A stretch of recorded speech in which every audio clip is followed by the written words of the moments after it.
It's Mornings with Dave, Doreen, and Gino on Milwaukee's Hometown Rock.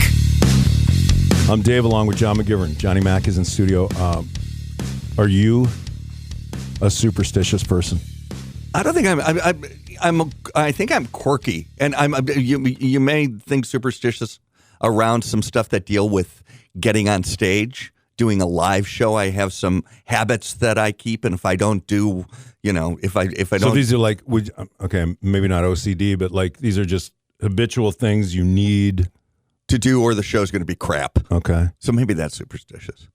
Like what? Like I have to get there an hour and a half before. I have to make sure that I do my own ironing. If I'm wearing a shirt, I have to do my ironing. I can't speak before I go on stage. And I mean, I have to say for the last 5 minutes before I go on stage, the last thing I say is, God grant me the strength and thank you for the opportunity. I say it 5 times before I step on stage. Yeah, that is OCD then. I know okay. That's OCD, not superstition. Well, I don't know. Maybe a little bit of both. Yeah. 5 times. Yeah. 5 times. I make sure I say it. What if you say it 4 times? No, it's 5. No, 5. Got to be 5. What's your problem? God, don't you understand this? It's 5 times, and then I step on stage, and it works. Is this something you had since you were like superstitions since you were a kid? Did you grow up with a family that was this way? No, I don't think so. Like, stepping on the crack, you'll break nothing your back. None of that. Stuff. Okay. Were you? Are you? No, nothing. Do you know anyone who is?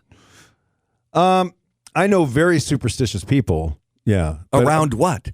Well, around everyday habits, like double, triple, quadruple checking things like the alarm or the locks on the doors, or are the lights off or on? I know people like that. I'm kind of like that though. Are you? A little bit. Like when I leave my house, like things have to be, things have to be perfect. Say it.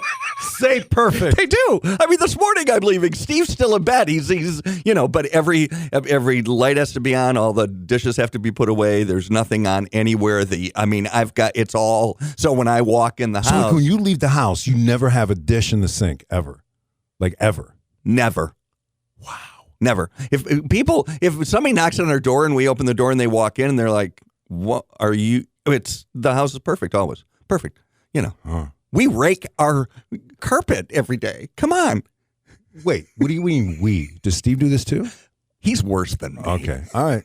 He is. All right. Well, we're kind of the same. We're in the same match made in heaven. It is. Thank the Lord. And you did grow up in a big family, though, right? I mean, 6 kids? 6 kids. 6 kids. 4 boys, 2 girls. I'm the third of the first half. So they had 3 kids in 4 years, took 4 years off, had 3 kids in 4 years is how they did it. So I was the first. So I was the baby for a while. And then they started having kids again, and then I was there just any the middle. resentment between you and... No? Okay. Well, not resentment. Okay. But there's certainly roles to be played. I think, and you, how would you know? Right, I'm an only child. You are. Allegedly. You were the oldest. Allegedly. And the youngest. Right.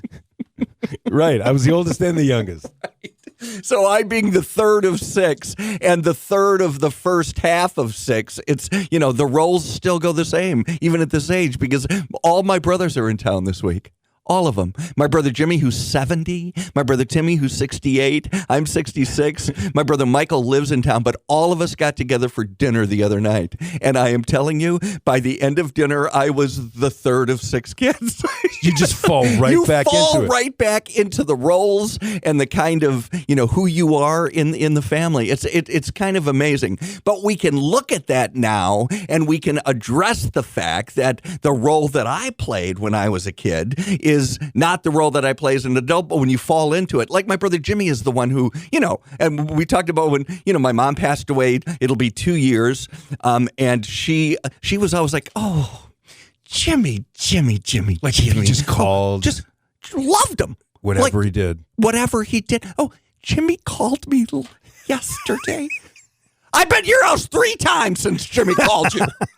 Do you know what I mean? Oh, Jimmy. And Jimmy still, the oldest is the hero, is the one who does it all, is the one that has the, and it's still, and it's so funny because we get together and Jimmy's like, hey, you guys, it's like, no, Jimmy, I'm not going to do that. So you just fall right back in. Fall right back in. Timmy, the second one, who is a psychotherapist, that's his. It's so that funny fits, right? It's perfect for his role. And Michael, who's the kid's like, hey, what about me? Right? You know Yeah. what I mean? It's just, it was so Because he's fun. the youngest boy. He's the youngest boy. Okay. And to spend time, the four of us at dinner was That's just really cool. Now, did you know, and I didn't know this till Seth Meyers said it last night, did you know what yesterday was? Listen to this. Today was National Middle Child Day, but don't worry if you forgot. Everyone did.